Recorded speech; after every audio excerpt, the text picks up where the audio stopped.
Cari maklumat dan berita politik yang bebas, kupasan yang tepat, panas. Dapatkannya secara eksklusif hanya di Jom Channel.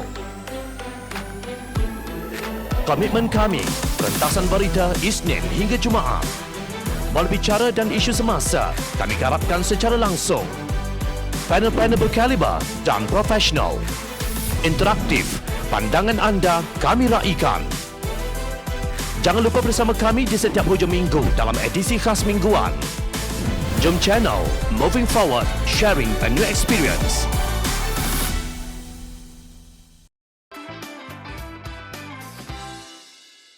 Jangan anak tirikan ekonomi luar bandar.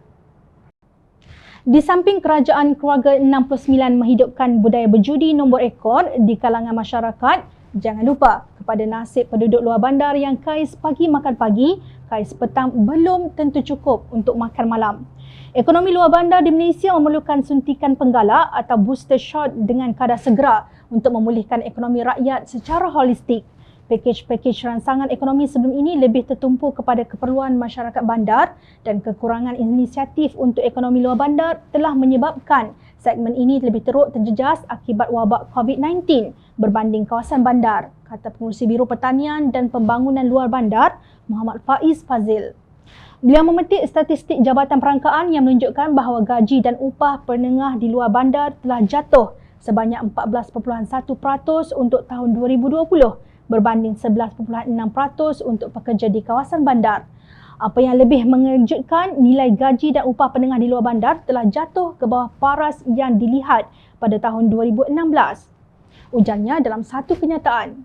Menurut beliau, negeri-negeri yang mempunyai saiz kawasan luar bandar yang signifikan telah menyaksikan kemerosotan tahap kemiskinan. Kelantan misalnya, yang mana hampir seluruh isi rumahnya tinggal di kawasan luar bandar, mencatatkan peningkatan kemiskinan mutlak yang ketara kepada 21.2% pada tahun 2020 daripada 12.4% 2019. Terengganu juga menyaksikan peningkatan kemiskinan mutlak kepada 12% berbanding 6.1% 2019, katanya. Beliau turut memaparkan cadangan daripada Biro Pertanian dan Pembangunan Luar Bandar Amanah yang merangkumi 3 perkara, iaitu pertama, Majlis Pemulihan Negara perlu memperkenalkan pelan strategi yang khusus untuk melonjakkan aktiviti ekonomi luar bandar menerusi pemantapan sentimen perniagaan setempat, pengukuhan pasaran buruh dan pemulihan kuasa pembeli.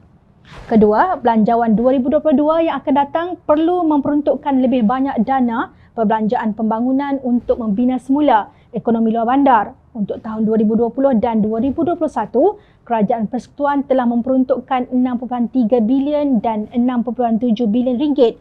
Oleh itu, kerajaan digesa untuk Belanjawan 2022 sejumlah 8 bilion ringgit dapat diperuntukkan dan dibahagikan ke seluruh negara termasuk di Sabah Sarawak dengan lebih adil dan secara bersasar. Ketiga, untuk rancangan Malaysia ke-12, Pelan 5 tahun ini perlu untuk lebih cenderung untuk membina ekonomi luar bandar dengan lebih ketara.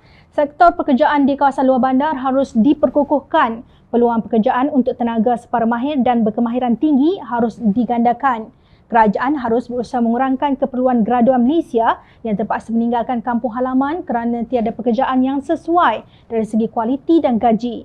Secara umumnya, kawasan luar bandar harus bangkit menceburi lebih banyak aspek perniagaan yang mempunyai nilai tambah. Bukan itu sahaja, lebih banyak pembekal atau vendor untuk industri-industri penting yang perlu diwujudkan di kawasan luar bandar. Ini seterusnya akan mengukuhkan rantaian bekalan atau supply chain ekosistem perniagaan dan industri Malaysia, terutama sektor pertanian, tegas Faiz.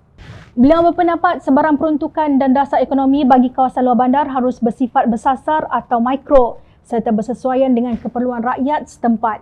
Kita tidak boleh memperkenalkan satu dasar generik bagi kawasan luar bandar dan mengharapkan dasar ini setimpa dengan keperluan di seluruh Malaysia. Misalnya, keperluan sosioekonomi rakyat Baling, Kedah berbeza dengan rakyat Tumpat Kelantan, jelasnya.